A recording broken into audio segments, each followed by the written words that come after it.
And I guess we'll have to explain acquiring Puppet Killer because I put it out to Randy first, asking if Puppet Killer was on any platform he could get it, and then he went to Luther, and apparently you both became a little fixated on this because the movie had seemed to have so thoroughly disappeared.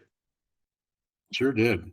I put my tentacles out on the internet and managed to get it in a couple of days. But I guess it was done in Canada.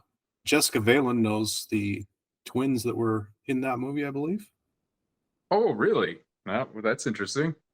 Yeah. And I think there was some falling out that went in that happened behind the scenes between them and the writer, director, producer, somebody in charge. They're not even mentioned in the credits. Damn. Yeah, it was co-wrote by them, I believe. But yeah, I don't know if that has anything to do with the unavailability of the film, but I believe it did the film festival circuit, and then was briefly available video on demand in the UK or in Europe, and then fucking vanished. But somebody somewhere grabbed a copy of it, and because of that, we got to watch it. Well, when you see the promotional material, you think it's going to be much more of a comedy film than it is, but it actually it makes what might be the mistake of seeming to try to be a legitimate horror movie that happens to be about a silly pink puppet that talks in a puppet voice, killing people in ways that were glorified in some of the most famous horror movies. There's a scene where he has knives on his fingers and he's killing Freddy Krueger style. He puts on the hockey mask and is shooting arrows through somebody.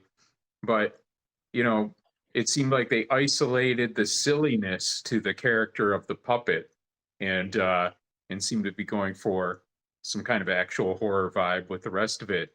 But then you're not sure how seriously to take that because you have this guy playing the role of the protagonist who's supposed to be a teenager, and this guy, he is no teenager. He is no teenager at all. And his dad is played by some guy who might be younger than him. That was funny when I remembered that he was supposed to be like a high school age kid, but then half the movie I wasn't remembering that it was, and they kept calling him son and kid and stuff. Yeah, they were all supposed to be teenagers, and I don't think anybody looked like a teenager at all. I think they're just leaning into the whole movie thing where they tend to cast 25-year-old high school students. So they said, fuck it, we'll cast 50-year-old high school students just, for a laugh. I don't know, but this was clearly made by whoever made Benny Loves You, which was another puppet murder film. Mm-hmm.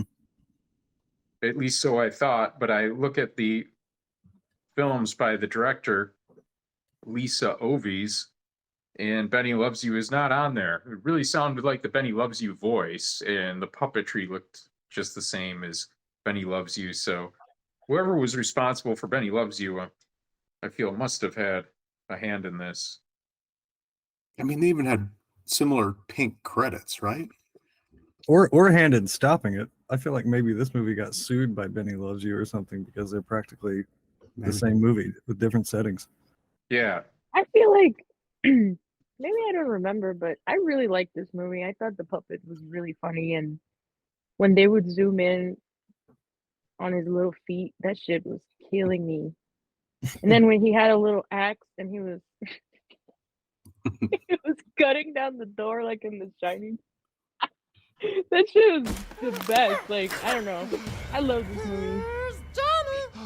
Let's all go to the lobby to get ourselves a treat.